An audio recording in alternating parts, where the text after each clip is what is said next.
those guys.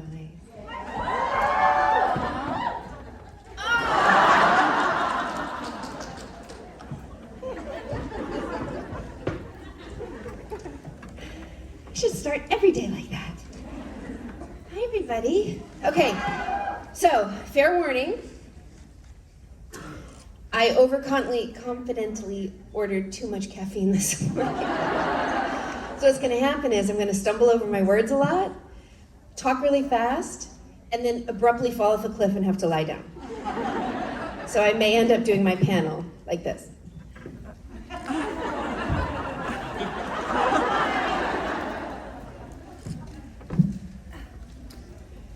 Just so we're all on the same page.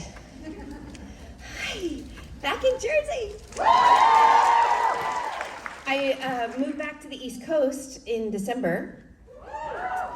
And this is and we live up in Connecticut, and I haven't made it down to Jersey till now, feet on the home ground. Jersey girls in the house? All right, I will be, just fair warning, incredibly disappointed if there is not an overabundance of Bon Jovi at karaoke. Just so you know. Nobody likes a disappointed mom. It's way worse than angry, am I right? Yeah. I think I've perfected the disappointing face. They said I couldn't break it.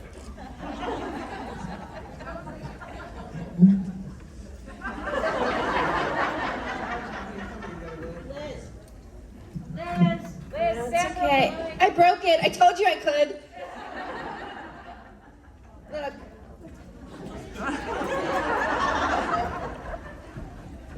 This is why I can't have nice things.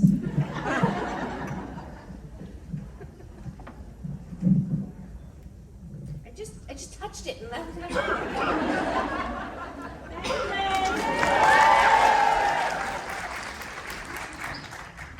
I would be miming if it weren't for her. Okay, so in theory, I would be able to see if there were any questions. I can see nothing. Oh, I hear a laugh though. Cute person over there. Hi. Hi, thank you. So, my question for you, when you came back on the show, technically your character would have been younger than your son. So I was wondering if you guys ever had any conversations about how that affected the relationship and things like that. It would have been really strange to have been in your late 20s, early 30s, and then come back to life with sons who are older than you. Yes. There was a lot of discussion, even from the beginning, though, about how weird it was for me to be parenting people like a foot taller than me. Listen, if you want to go to your room, you should. Did they ever listen? No. 0 times. A little bit. I was so it was like the phrase I always use is drinking from a fire hose. I was like trying, so as Mary was trying to assimilate to being back to life, I was trying to assimilate to being like this new version of this character that had been heretofore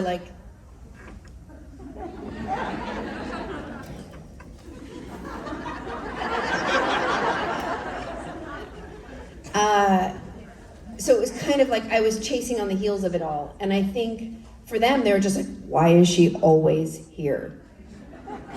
She won't go away.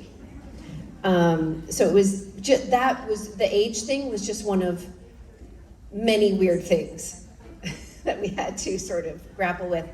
Not the least of which that I was trying to pretend to be 29. I don't remember being 29, thank you.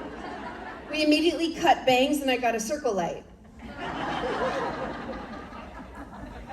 And there were many occasions where, particularly Jensen, because he notices these things, but they're like, why does she get a bounce card? I'm like, I know your question is innocent, but I'm going to punch you in the eye. We all know what a bounce card is? Yeah. No? Oh. let me educate you. So normally, because it's Jensen and Jared, they just walk on set and they're like, put the light here, they'll be fine. And they look like, and I get on set and they're like, okay, can we have 2 box lights? And maybe, I'm like, nothing, they put a light here, I'm like, are you crazy? Move that shit, over there. Angle, down, okay. White card, bounce card, fill. Let me just tell you a little story. When I had to get my passport photo, I went into CVS and they're like, stand right there on that line. I was like, under the 8-foot fluorescent light? Are you insane? I'm like, just a second. And I went over to the arts and crafts department, got a big white poster board. Okay, I'm ready. It's true story. And the 17-and-a-half-year-old kid taking my photo was like,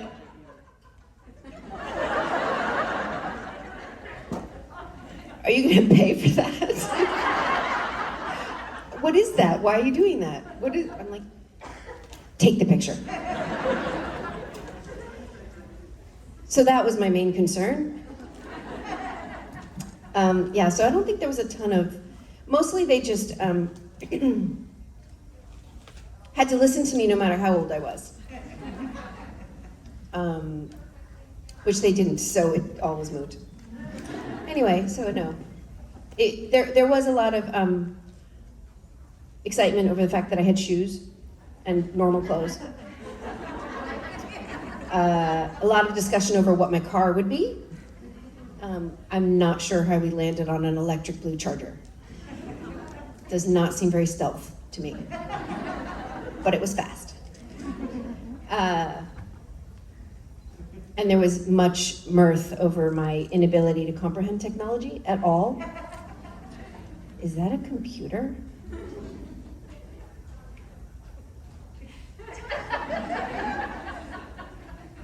I was almost as clueless as Castiel. Fair, right? True and fair. So thank you for your question.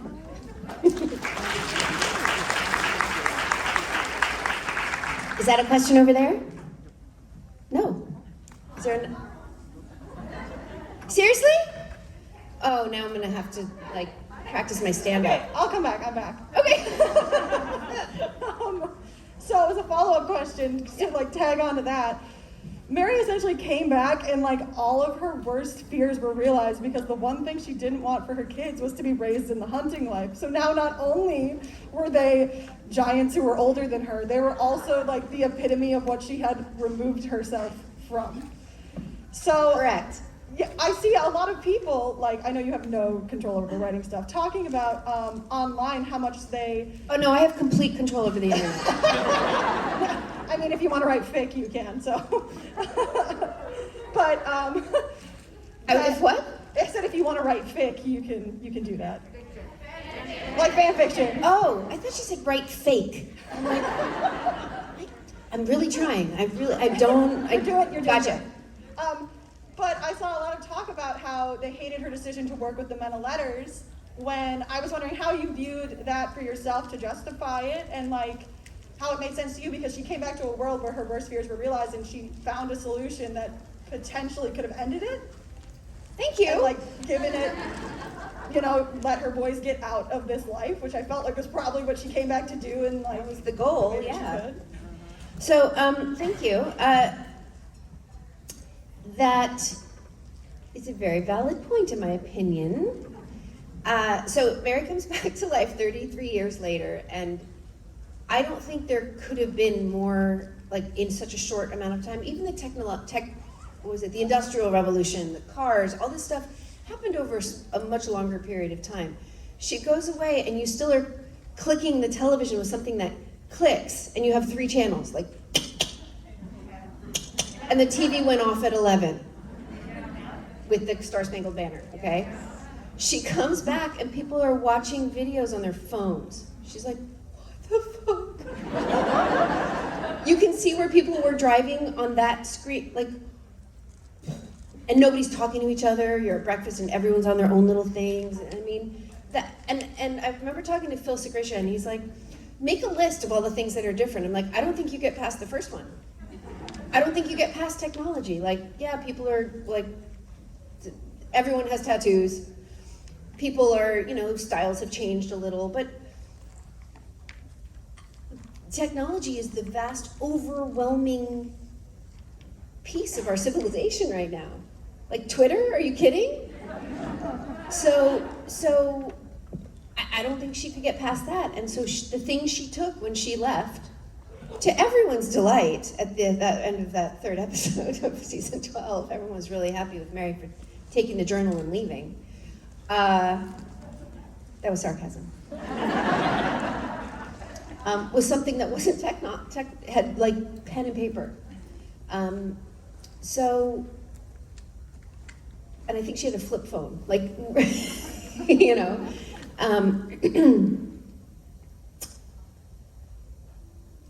I forget the question. So it was,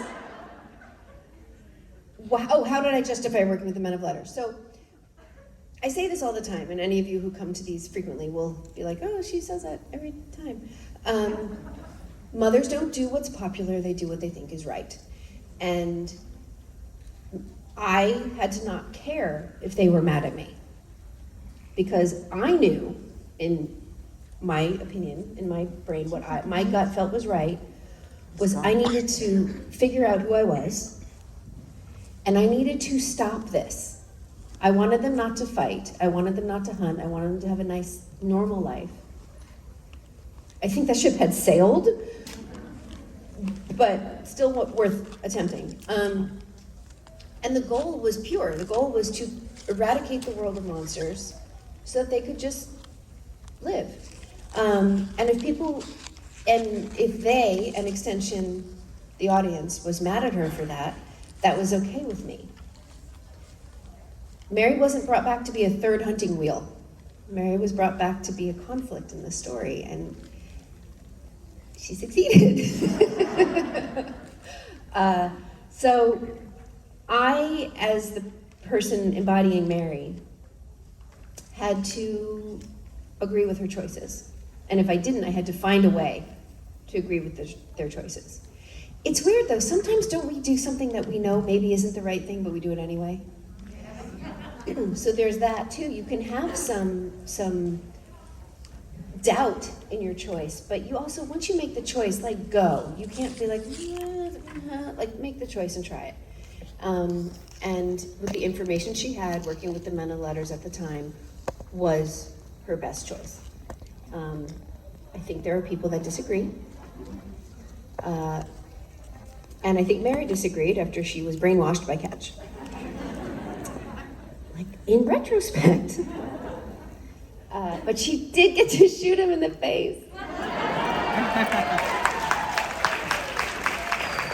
So, all's well that ends well. And also, I would just like to point out at this juncture that every Winchester has done the exact same thing on multiple occasions. Keeping secrets, doing something the other person doesn't like, doing it anyway, lying about it, and then apologizing. Every single one. Only Mary and a little bit of John gets in trouble for it. Just putting that out there. Thank you. See you in a minute. Hi. I was wondering, since both Mary as a character and you had missed such a big chunk of the boys' hunting life and just the show in general, was there any episode or hunt you wished you could have gone on with them, either as yourself or as Mary? Oh. Well, I think pretty much any one of us would like to go on any hunt with either of them at any time. A hunt for a burger, a hunt for, a Rougarou, doesn't matter. As far as Mary, I don't think, correct me if I'm wrong, but did Mary really hunt with them much? No, there was that one ghost hunt, which then she left them sleeping and went on her own and then got possessed. That went well. And then on her own, she took out a couple vampire nests, there was some Rougarou melting, there was a werewolf hunt. That then, didn't Dean come in possessed as what's-his-face at the end of that werewolf hunt at the end of? Oh my God, they're all blending together.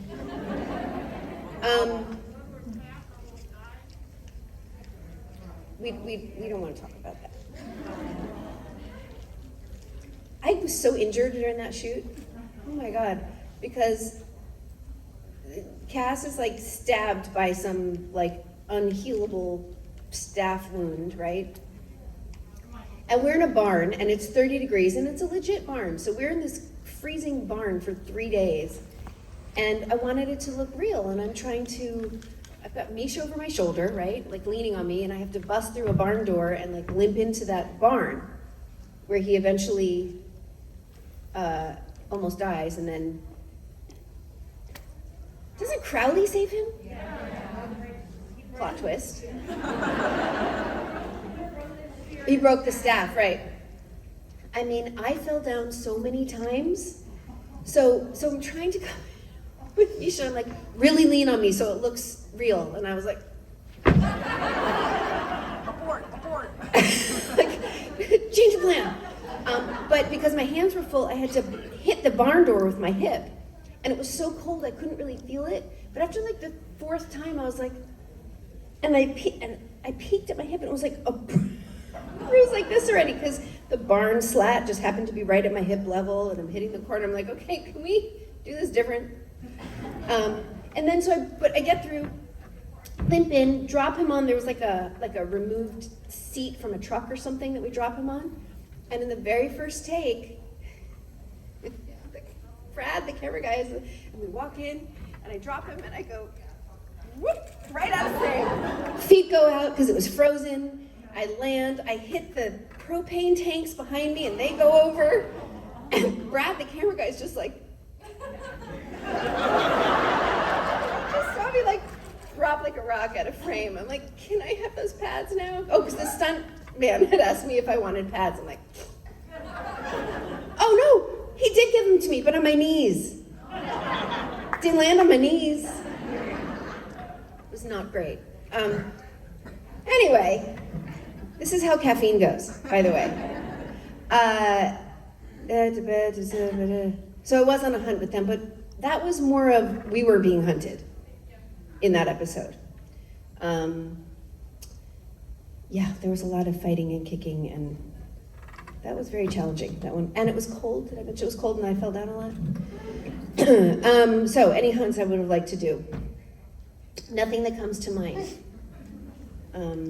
Because actually, I was actually a little nervous when they brought Mary back that she was going to be like, what are we hunting today? Like, in the backseat, like, huh? Should we stop for snacks? Like, being like, or, be careful, don't forget your lunch.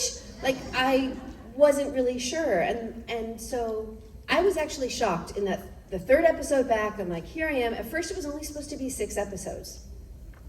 And so I was like, oh, they're gonna kill me. They set me off, they're gonna kill me again. Which they eventually did, but it took 3 seasons instead of 6 episodes, which I was thrilled about. And every week, in fact, after I got that script, when they sent me off, I went to Bob Singer and I was like, so, when you kill characters, do you tell the actors ahead of time? Do they kind of just read it in the script? Because I've heard both things, just wondering, and if you're ever gonna kill me, can you please tell me before I read it in the script? Can you just let me know? And he's like, oh my God, yes, okay.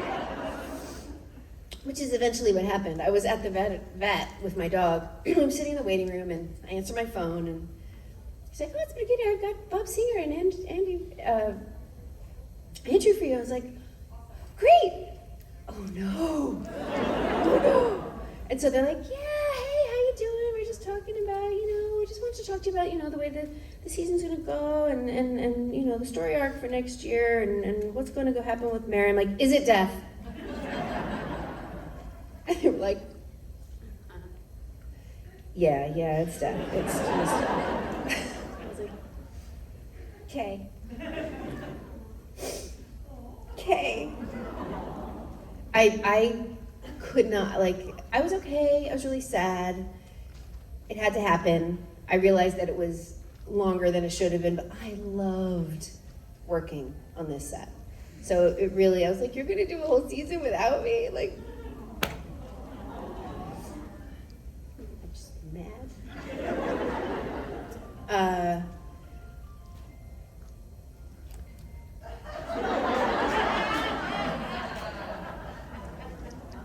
You know you have to bring it. I will talk to them. I did answer the phone one time in one of my Sammys with Sam's, and it was a telemarketer. That was fun. The person's like, great, now they know I'm a person, thanks. Once again, I have forgotten the question. I did? Fantastic. Thank you. Caffeinated Sam is kind of fun. A little confusing, but fun. Hi. So I was wondering if you could have like a dinner with any character from Supernatural and like tell them one thing, who would it be and what would you say?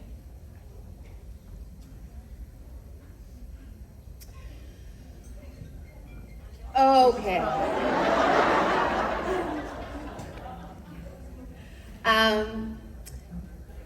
Well, I got to have dinner with Dean. Me, Sam, or me, Mary? Yeah, you, Sam. Oh. Like you as a person, not as Mary. Like, who would you To have sit dinner with a character. Yeah, sit with a character as you yourself and like tell them Got it. something from your infinite wisdom. I would have a word with Lucifer.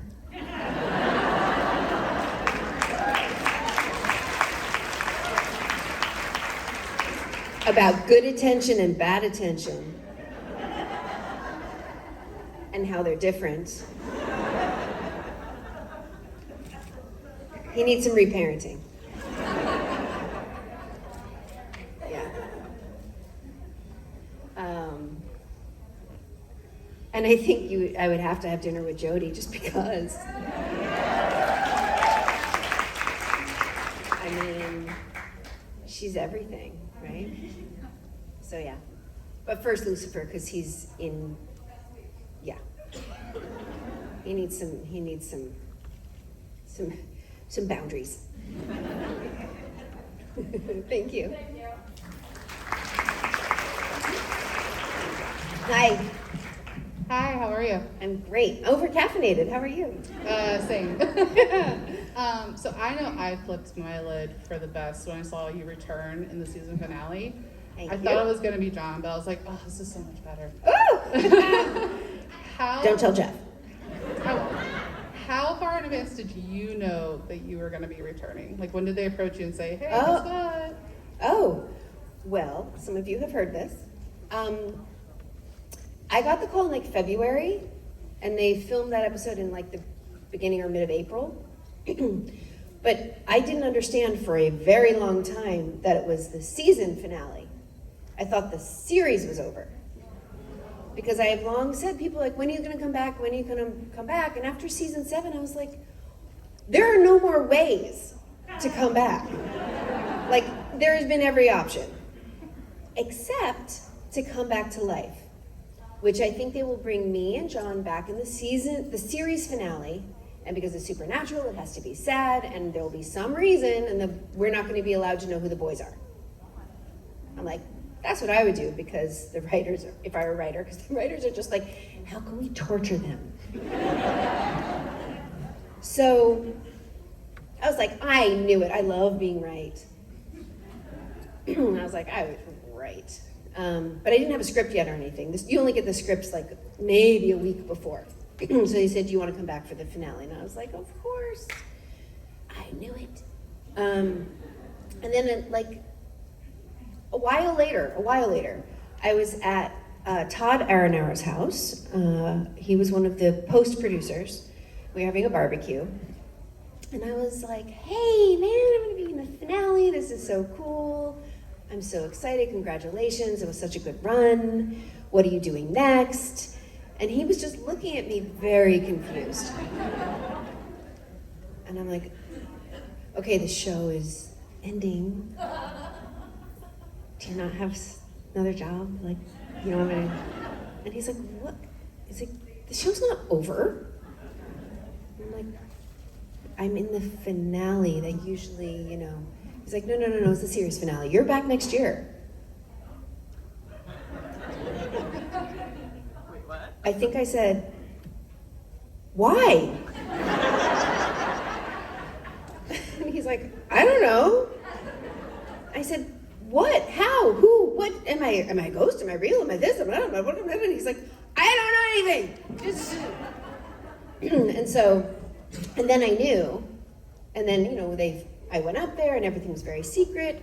You know, they had me hiding in a van with like a thing over my head, well, it was also raining, so they didn't want me to get wet, but the nightgown is a dead giveaway of who I am.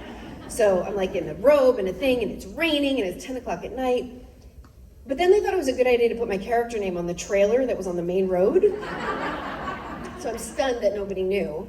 Maybe a few people did, because in Vancouver, there were always a dedicated crew of like 5 to 10 fans on the other side of the road with signs like, we're like, hi. And sometimes if we could, we'd go over and say hi, but I was forbidden from like, they drove me around the back to the set in this van. I was outside for a total of 12 minutes, just standing there like, help. Just as an aside, maybe she was very confused because she was in heaven a second ago. I still don't think Mary would have stood in the middle of a field and yelled help. I think she would have been like, hey! Somebody get out here and tell me where I am. But I'm not sure Dean would have responded to that. Help is like their, you know, war cry. They're like, we're coming to save the day. So that's how long I knew, from February or so. See these answers, just like,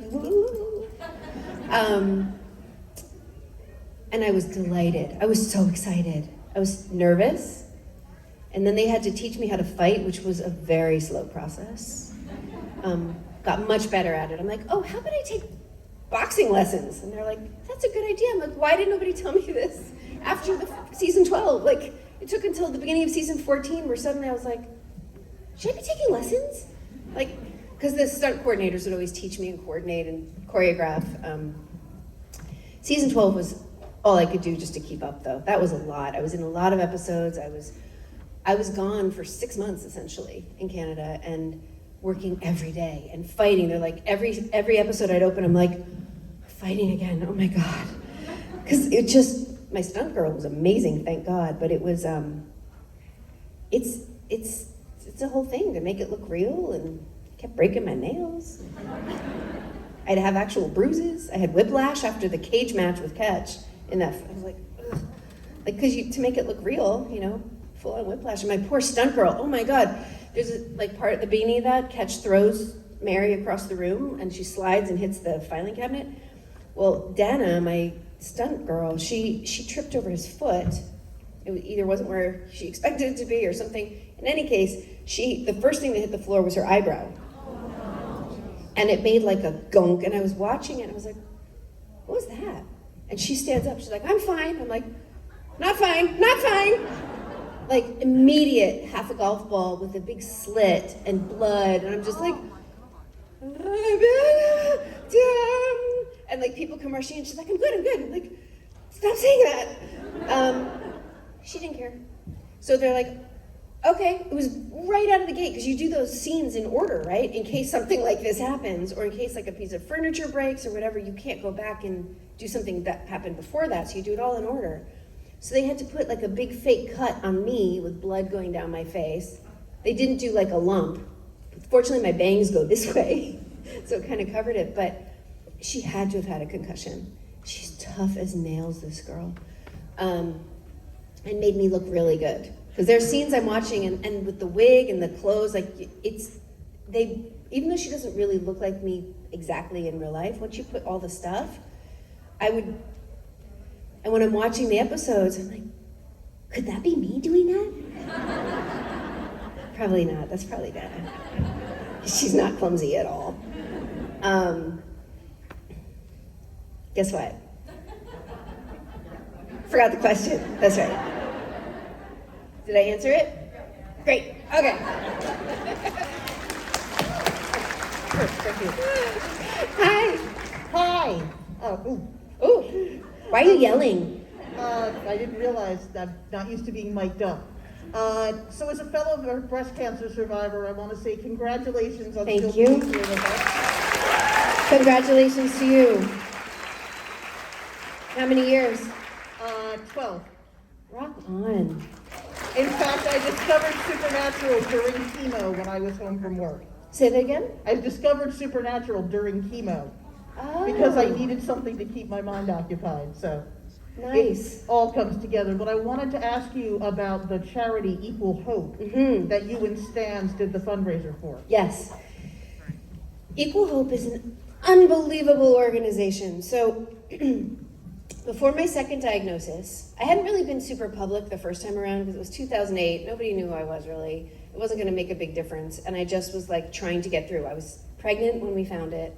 I went through 3 rounds of chemo before my son was born. I had kind of a lot happening. So I just kind of like put my head down and did my work. Are you wearing a Rise shirt? Yes. Oh, I love that. I brought mine to wear it maybe tomorrow. I don't know. I had found, anyway, so my first campaign was the Red Rise. And that was for a foundation called the Chicago Foundation for Women. And what they do is they raise money, and then they have an unbelievable kick-ass full board of women, doctors and PhDs, and just this very intimidating group of very smart, really loving women.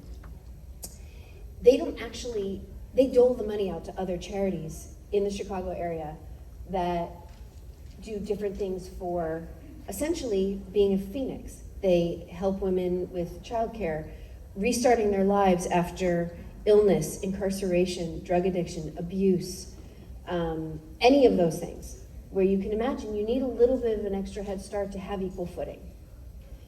And when I was diagnosed again, I contacted them and I said, what is your breast cancer arm? And they said, Equal Hope. And Equal Hope is strictly about screenings, care, treatment, helping with childcare, other stuff. They just completely support the women in this small area. And the reason I chose this, I'm not from Chicago, I scoured the internet looking for charities where money would go the farthest. Because I could donate to the American Cancer Society, which is a wonderful organization, but you know, you give them 10 grand or 20 grand or 30 grand and it's like covers stamps, you know. But a smaller organization like Equal Hope, that amount of money can give screenings to 1,000 women. And I know that in their vicinity, the women of color were dying at a rate of 7 to 1 of white women with the same level of disease because of people, they weren't getting the access to treatment and prevention, and it just was, there was no reason for it other than that. And they've brought that down 40% in just, I don't know, 7 years, I think. Which is, you know, a huge feat. And they're the nicest people, and they're just, anyway, they just work hard every day. They're very small, but I just worship their work. So I would like to, as much as I can, just contribute even a little bit and raise awareness about what they do, because maybe then there can be another organization just like it in LA and New York and Milwaukee and Atlanta, and then just equity in care and equity in survivorship shouldn't be a thing. It should just be, and it's not, and that is their goal, and I just, any little bit we can do. So, because When I was diagnosed first, my survivorship was, I had a 63% chance. And because of the standard of care I got, they were like, listen, you're in LA where you're at a top tier hospital and you're being watched every week and you're getting tested every week. If you lived 3 hours from a hospital in like Kansas or something, you may not have the same outcome. And I was like, that's not okay. That's not okay. So that's the goal. So thank you for asking and congratulations. 12 years is solid. I know there's probably many other survivors and potentially other people even still fighting in this room. And I want to say I love you and support you and come see me. Just give me a hug, okay? Hi.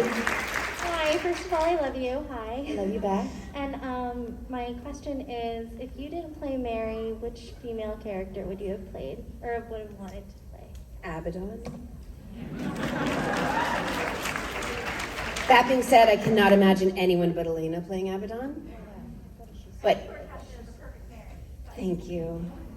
I was stunned what they gave me when I came back, because the truth is, being cast as Mary, how she was originally cast, as I said, like, nice mom, pink nightgown, pink, not white. That's my wheelhouse. I get cast as the nice mom, like, without even trying half the time. Like, I made an entire commercial career of being like the nice mom. So when Mary came back, it's like somebody who fights, and fights dirty, by the way, and is shooting and running and tough, and I was like, I don't think I would have gotten that job without having already been the character. So it was like a gift, because I say this all the time, I always wanted to play Lara Croft, and people are like, yeah, no. Cute. I'm like, you don't know me. But your essence is what it is. My voice is what it is. You know, I accept that. The good job is the one you get. And Mary was like the best of everything for me. It was kind of a dream job. I'd quit acting right before they came back to me, you know. I was done. I was like, I'm so tired of playing the trophy wife. I'm so over it. Trophy wives and flight attendants. That's all I ever played.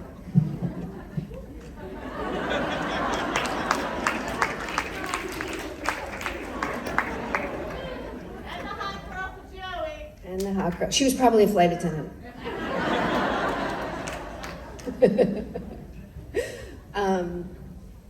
But yeah, this was a dream job. It was, people were like, didn't you quit acting? I'm like, not for this. So anyway, thank you. Hi. Hello. I kind of want to go back to the first question about Mary working with the Men of Letters. Uh-huh. And how everybody, like a lot of the audience hated her because of what, but my thought is that. Wait, people hated Mary? Well, they didn't think that she, but my feeling is that we, the audience, knew things about Catch and the Men of Letters that she didn't. Right. So did that. Yeah, see? So I'm not saying she necessarily did the right thing, but I understand why she did it, because she wanted to. But did you have to take that into account? Did that affect how you performed that, or did it just not? Did you not even think about it? I think that, if I remember correctly, oh, are you talking about like how he killed Adam Fergus's character? No, yeah, like the little audience, things like that. The audience knew that Catch was a. Oh, and a creep stalker. He was right? He was like, and we knew that, but Mary didn't see that side. So of little him. things like that, yes, for sure. I had to not know. I had to pretend not to know. But there was also an element of Mary that she doesn't give a shit. She's like, yeah, but my goal is this, so that's not gonna affect me. I'm not worried about that. So yeah, he's not perfect, but he is a means to my goal. However, she did not know that he was her stalker. Like, with the pictures and stuff, I forgot about that. Do you remember that? He like stole them from the, I'm like, hey, those aren't yours.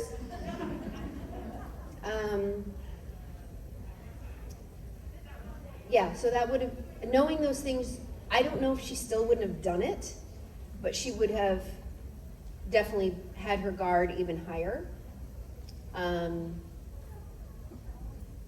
And she suspected, she started to suspect, that's how she found that room full of like all the surveillance cameras and all that, which didn't go well. But Mary, like, she's like, no BS. She would have, I can't say she would have killed him, but she definitely wouldn't have entertained and let him have shenanigans if she had known, I think. Yeah. But that's, you know, he didn't tell her that stuff on purpose. He was not truthful. That's why he got shot in the face. That's what happens. Hi. Hi, I'm Angela. I live in Connecticut also, Woohoo. by the casinos. We have casinos in Connecticut? Yeah. I was just wondering what brought you to Connecticut? Lots of things. We wanted to get out of LA, the schools, fresh air. I get to have chickens. I'm getting chickens. I might also get a rabbit. Does anyone have a rabbit? What mini lobster? I have it, a lion head. A lion head. Now there's Angora. Rabbits in general or the lion head? No, all rabbits, they're evil. We also don't like one of my dogs either, so she'll fit right in. She's such a jerk. Oh my God. My son is also getting a pair of sugar gliders. I was like, yeah, go ahead, try to find some online.